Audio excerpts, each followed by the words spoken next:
Hello everybody and welcome to a brand new Elder Scrolls Online build video with me, Sherman. Today guys, we're taking a look at the Dark Mage Nightblade build for the Dragonhold DLC. And this is, just to let you guys know, until they change the CP system, this is pretty much set in stone. You won't have to worry about upgrading it or doing any changes to it. It's pretty much going to be set for a while. Probably for the next year is my guess. So if you guys want to change something about it, feel free to. It's just an idea. So the Dark Mage itself is primarily a solo build, but it also works really good as a group support healer build in small group content. So it's kind of a versatile build, and it's a really unique one. And I do have it set up for two different variations. You guys can choose which way you want to play it. I prefer the way it's set up now. So let's go ahead and get in and take a look at it. Starting with what we are. We are a Dark Elf Nightblade. Now, Dark Elf isn't going to be necessarily the best, but it is really good for this because it does give you that little bit of extra stamina for blocking and dodge rolling, which allows for a little bit more versatile play. It does give you that increased spell damage, which really helps, and it gives you extra max magicka. As you can see, our max magicka is coming in at 35,000 with 64 points into magicka. We do have 20k health with 20k stamina, and our spell damage is 2270 unbuffed with a 51% spell critical. We do have a 12k, almost 13k spell resist and a 13k physical resist. Now this is really important.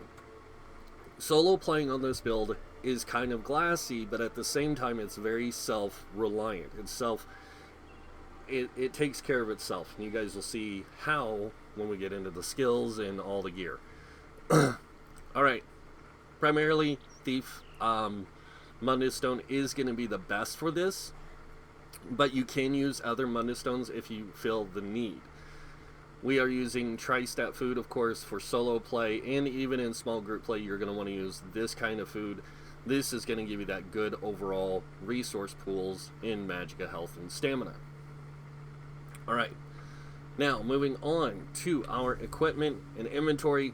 When you're playing by yourself in Overland or just doing solo stuff and not soloing dungeons, but soloing delves and public dungeons and stuff like that, tripods are going to be really good for that.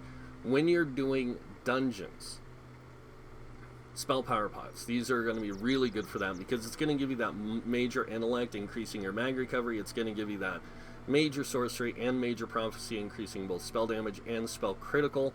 This is just going to make you really, really powerful.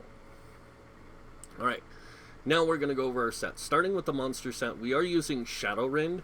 Now, Shadowrend is kind of an unusual set for a lot of people because you have to take damage in order for it to proc. But that taking damage is actually quite amazing in solo play because this thing will be out pretty much non-stop. You'll constantly have this clan fear out, fighting beside you, dealing magic damage and applying minor maim to the enemies. So it's kind of a damage dealing set, supportive set. So you kind of get this good mix. The next set we're using is something that's a lot of people are gonna find kind of confusing because it is a healer type set, and that is Combat Physician. Combat Physician on this build is very powerful. One, it gives you max magicka on the 2-piece, the 3-piece spell crit, 4-piece spell crit, and then the 5-piece. When you critically heal yourself or an ally, you grant a damage shield that absorbs X amount of damage for 6 seconds. This effect can occur every 6 seconds. Don't go by the tooltip. You're going to have like a 9k shield because of this. Alright, moving on to the next set, and this is the one where everyone's going to be kind of confused because it's more of a DPS set, and that is War Maidens. War Maidens actually works really well on the Nightblade because a lot of the Nightblade's abilities that do damage are magic based. So this set plays really well into the Nightblade. It gives you on the 2-piece spell crit, 3-piece more max magicka, 4-piece gives you more spell damage, and then the 5-piece adds 400 spell damage to your magic damage abilities. Now remember, magic damage abilities doesn't mean like staff abilities and stuff. It's class abilities that do, or spell abilities that do specifically magic damage. This is going to boost that by 400 spell damage. Alright, now going over the traits and enchants. Starting with the monster helm, or with our helmet, chest, and legs, we are using tri-stat enchants. And as you can see, the helm is heavy and the shoulders are medium. This is going to give you the better, like, survivability in a 5-piece light armor setup that's not crafted. So we are using reinforced on the helm for that higher resistance value, and then on the legs and the chest, we are using invigorating to give us that increased health, magic, and stam recovery. And you guys will see when I get to CP why one of the reasons why I'm using a certain weapon I am, and why it plays so well with this build. Alright, so besides the invigorating and the tri-stats and of course the reinforced, we are using on the smaller pieces Divine's Max Magicka, and this Divine's Max Magicka is going to give you higher Mundus Stone effect, and it's going to give you higher spell, like maximum Magicka, which is going to improve your Magicka pool. So that's why on the smaller pieces you're going to use Divine's Max Magicka. On to the jewelry, starting with the 2 rings. We are using 2 Trirune rings as always with our solo builds, or any kind of build you can use the same setup. Magicka, stamina, and health on the stats, and then on the enchantments themselves we are using spell damage enchants, and that's just to maximize our spell damage for not only solo play but also in group play. Even though in group play we're going to play more healer, we can take advantage of that higher spell damage with our heals. And then of course with our necklace we are using infused mag recovery. So this is going to help us with higher magic recovery and greater sustainability. Moving on to the weapons now. The 2 weapons we are using, and this is where people are going to get really confused. My primary choice for the main hand weapon is going to be a Resto Staff. Now the reason why, Resto Staffs primarily deal magic damage. And with that I'm using an Absorb Magicka enchant. This does magic damage and gives you Magicka back. But I'm using it on a Nirnhone staff. That means that this staff is at its highest damage potential. A lot of people, like I said, will be confused by that. Why are you using a staff with this such high damage output on a restoration staff? Well, I'll show you guys when we get to playing the content, solo playing. I'll show you guys why I use a Resto Staff. Resto Staff actually has some really unique resource management built into it that makes it really good. Now moving on to the back bar. Our back bar, we are using a Lightning Staff. Primarily infused weapon damage. This is going to give us increased weapon and spell damage. Primarily we're doing it for the spell damage because we want that higher damage output. Alright, now that we've seen that, let's go ahead and talk about skills. So starting with class skills, or our skills we have on our bar, I have a different setup for everything. So this is primarily how I run this build solo play. And the reason I run it this way solo is because it gives me a really good just overall capabilities for survival, damage output, everything. So let's go ahead and start with what we have on our main bar, starting with Elemental Weapon. This is our primary spammable. The reason I say it's our primary spammable, all of our other abilities are damage over time abilities, mostly. So what we do is we use this as a spammable, and as you can see, it deals all 3 magic types of damage. So it deals burning, concussed, and chilled to the enemy. But the actual ability itself deals magic damage. Not fire, lightning, and all that. It deals magic damage itself. So we actually get that 400 extra spell damage on this ability. I have tested it with and without the War Maidens. This ability works really well. If the power is not consumed in time, you do restore Magicka, so that's another good benefit. But it does apply burning, concussed, and shield status effect. That helps out in group play a lot. Next ability we have is Twisting Path. Now this gives you Major Expedition, of course, but we're more interested in the damage it deals over time. For 12 seconds, it will deal X amount of magic damage to the enemies in the target area. Next ability we have on our bar is Debilitate. We have this here because this deals a lot of magic damage over 10 seconds. It also reduces their movement speed. And then on top of that, it applies Magicka Steel, which is our main resource of getting Magicka back. So we can keep this applied to multiple targets, not just one. Next ability we have is Merciless Resolve. This will allow us to, whenever we deal light attacks, we reduce your damage taken by 2%. It can stack up to 5 times. We are using a Resto Staff. A lot of your attacks are going to be light and heavy attacks on the front bar. So you're going to want to weave those light and heavy attacks to proc this, especially Assassin's Will. Assassin's Will does a lot of magic damage, and it heals you for 50% of the damage done if you are within 7 meters of the enemy. Next ability we have is Dark Cloak. Of course, this is going to be a really good heal over time for us. It's also going to grant us minor protection, which reduces our incoming damage by 8% for 8 seconds. And on top of that, it also procs our resistance buff. Now, our resistance buff, because of the fact we're in 5 light, it only lasts for 7 seconds. So you're going to want to keep that up pretty much non-stop. Alright. Next ability we have is what I call our oh crap ability, and that is our Reviving Barrier. Now this works really good in group play and in solo play. It applies a damage shield that absorbs 30,000 damage. Actually, it's more, for 30 seconds, and it heals you for 16,000 over 15 seconds.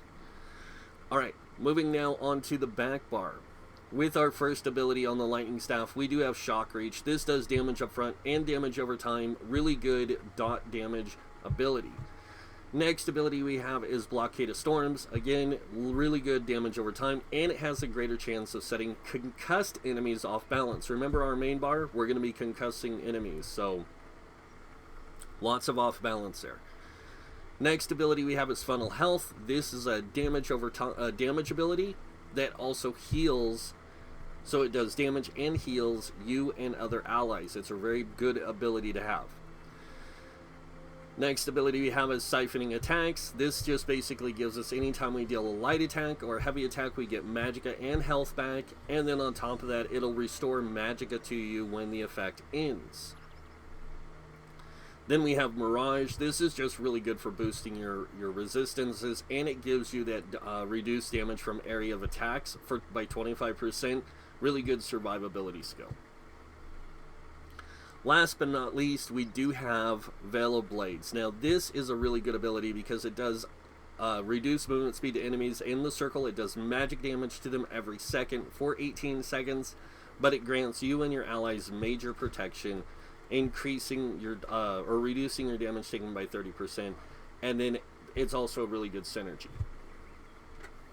So those are the abilities we primarily use on our bar. The abilities I do have unlocked, besides all passives, is Soul Harvest, Impale, Lotus Fan, Mirage, Reaper's Mark, and Merciless Resolve. Moving on to the Shadow line, I have Veil of Blades, Concealed Weapon, Dark Cloak, Twisting's Path, Manifestation of Terror, and Shadow Image. And then of course on the siphoning side we have Soul Tether, Funnel Health, Healthy Offering for when we're playing healer, Debilitate, Siphoning Attacks, and Sap Essence. Moving on to weapons, Destruction Staff. We do have Eye of the Storm open to us.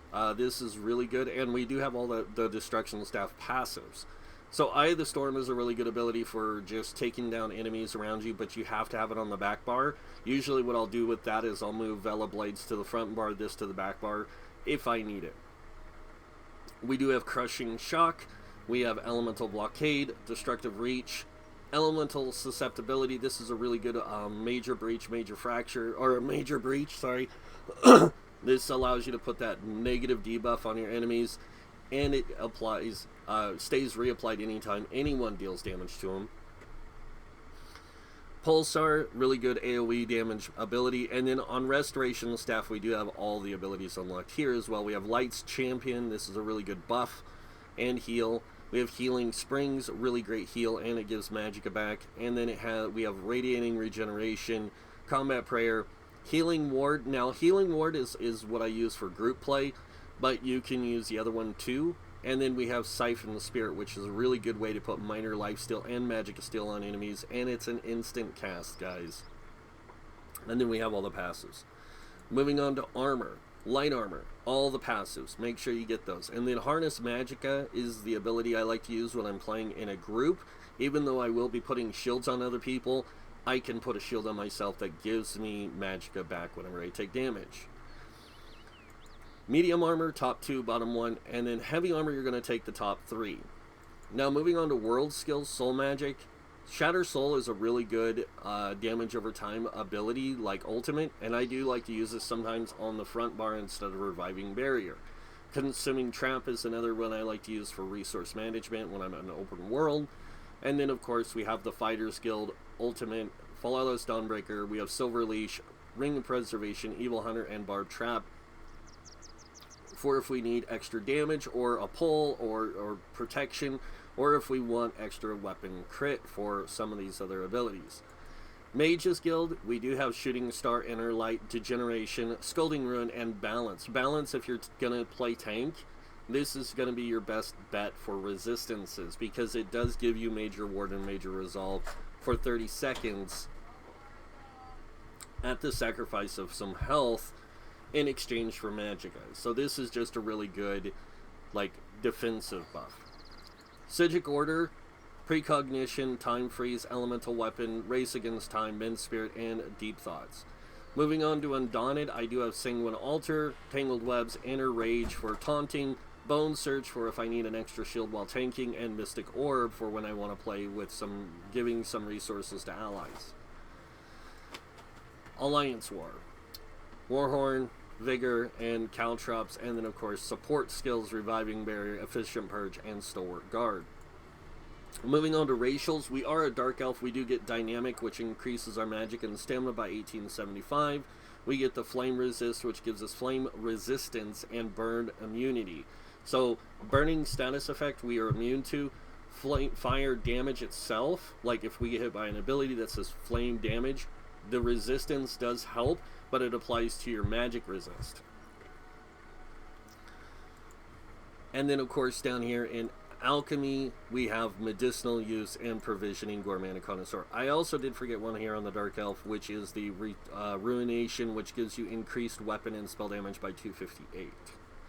Alright, now that we've seen that, let's go over our champion points. Now, champion points for this build are going to be pretty similar to most of my builds, so just letting you guys know. 56 in Ironclad, this reduces damage from direct damage attacks by 20%. 10 into Spell Shield, this increases spell resistance by 1003. Now we are in light armor, so that means we don't need as much into our Spell Shield as we do into physical resist. Moving on over here, we have 31 into Thick Skin. This reduces your damage taken from damage over time effects by 13%. We do have 43 into Hardy, reducing your physical poison disease damage by 10%, and 43 into Elemental Defender, reducing flame frost, shock, and magic damage by 10%. And then we do have 28 into light armor focus, giving us 2,542 physical resistance while wearing 5 pieces of light armor. Moving on to the final red tree, we have 40 into Bastion. This increases the effectiveness of damage shields. Any damage shield you cast on yourself is increased by 16%. 19 into Quick Recovery, increasing healing received by 5%. And then moving on to the green tree, we have 40 into Warlord. This reduces break free cost by 16%. 16 into Sprinter, reducing sprint cost by 10%. And 16 into Bashing Focus, reducing bash cost by 10%. Now remember what I said about I was going to have something different in my CP. I do have 75 in Arcanus. This increases our mag recovery by 14%, but we also have 43 in Tenacity, which increases our Magicka return over fully charged heavy attacks with our Resto Staff by 10%. When we attack with our Resto Staff, we actually get 30% plus another 30% from one of the passives on the Resto Staff. So we get a 60% return of resources. This makes it 70%. That means we get a massive amount of resources on our heavy attack on the Resto Staff. That's the one you're going to heavy attack the most with. Moving on, we have 40 into Tumbling. This reduces dodge roll cost by 16%. 40 into Shadow Ward, reducing block cost by 16%. And then, of course, moving on to the Blue Tree, we have 43 into Bless. This increases your healing done by 10%. 56 in Elfborn, increasing critical healing and magic abilities by 20%. And then 56 in Elemental Expert. This increases Flame, Frost, Shock, and magic damage by 12%. That means all your magic damage was boosted by 12%, which is really, really good. Moving on to the middle tree, we have 35 in a Staff Expert. This increases the light and heavy attacks of Destruction Staves and Restoration Staves by 20%. And then we have 40 in the Master at Arms, which increases all direct damage done by 16%. Now, I will tell you this. Your light attacks with a Resto or a Lightning Staff is direct damage. Your heavy attacks are not. They are considered damage over time. So Thaumaturge increases that damage. So we put 40 into here to give us 16%. So we actually increase both our light and heavy attacks by the same amount. Now, what I'm going to do is I'm going to do a quick parse on the dummy down here just to show you how the build works. It doesn't do a crap ton of damage, but it does enough to get by. So we are going to pop our potion, we're going to cast our buffs, and then we're going to go ahead and just attack this guy.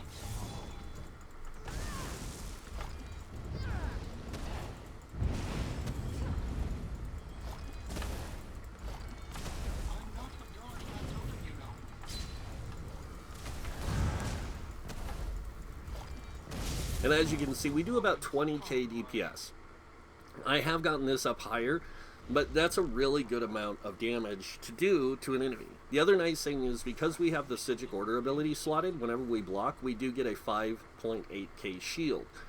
On top of that, anytime we take damage and we heal ourselves, so in solo play, this is why I like Combat Physician, is when you take damage and you heal yourself, as you can see, you get another 9k shield. That's a 15k shield together that you can use to defend yourself against damage. So it's a really good way of keeping yourself alive. You will be using Dark Cloak a lot and Funnel Health. Alright, let's go ahead and jump over now to our test dungeon, of course, which is the Depths of Malatar. Now, before I get started in this, I do want to say something. I can solo this on veteran mode, but not with the builds I'm showing you. I have one build that I've ever done it with, and that is my main character. That is my Templar build. And I will be showing that off soon. So, you guys can take a look at that build and go, oh, okay, now I see why I can solo this thing. But it's just a lot more powerful in its solo ability. That, and I know the build a lot better. So, let's go in here and see how this build works out against a dungeon. Now, this is on normal mode. This build can solo this easily on normal. I'm not going to lie there. Veteran would be a lot harder with this build, but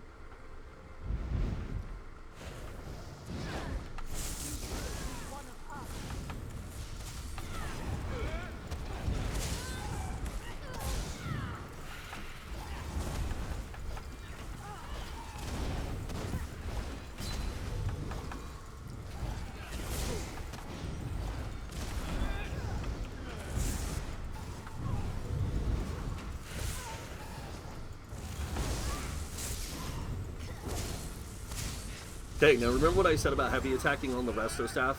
There's why. See, when you heavy attack with the Resto Staff, you get 5k almost back Magicka. So it's a really easy way to stay in resources.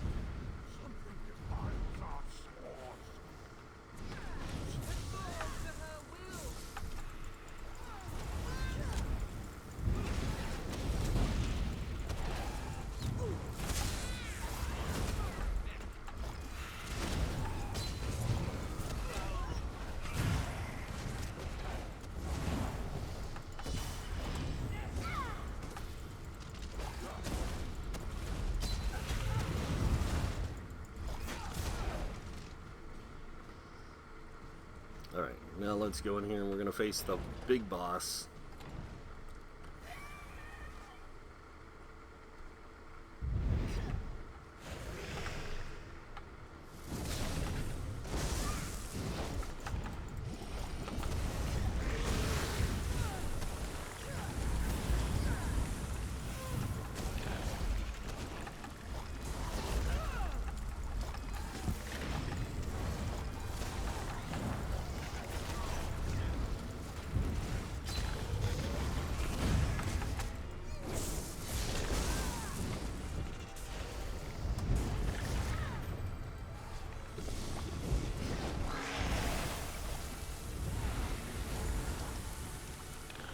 The other thing is that with your heavy attacks from your resto staff, you also heal yourself.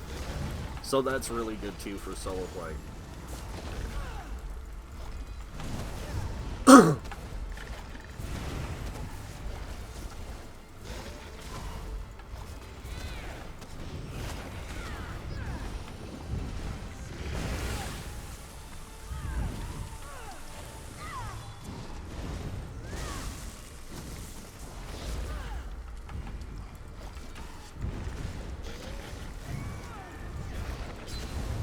Alright, now I'm going to go ahead and let him kill me, because if I don't, yeah, he's going to disappear.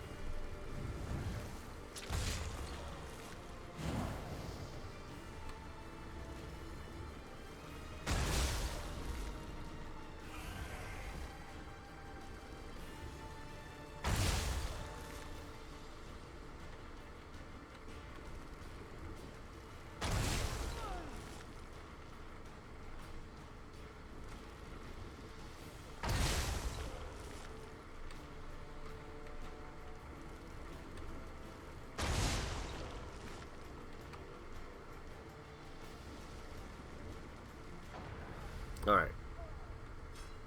So, now that you guys have seen the build, the Dark Mage itself in action, it is actually a really good build. It's really fun to play. It's just something that when I created it a long time ago, I never thought it would be something that would be really just this good. But it is actually a lot better than I ever expected it to be, and it works really well in solo, in overland, in dungeons, in group play, and it even works in some trial cases on normal play, and even on veteran play if your group's willing to let you play this as more of a support character instead of like a true healer like in a meta type run. But if you're just looking to get content done, this build works really well. And other than that, that's it for the video, guys. I hope you guys liked it. If you did, you guys know what's coming next. Go ahead and hit that like button. If you guys want to see more videos by me, you can subscribe. Other than that, there is a notification bell that I would really like it if you guys could hit. This would allow me to get more views on my videos that show up when I post them. So this way you guys are notified when I do post them. And that way it helps me out. It helps you guys out. But yeah, that's pretty much it. So other than that, guys, I want to thank you all for watching. Until next time, have a wonderful day. And this guy might see you in game. Bye.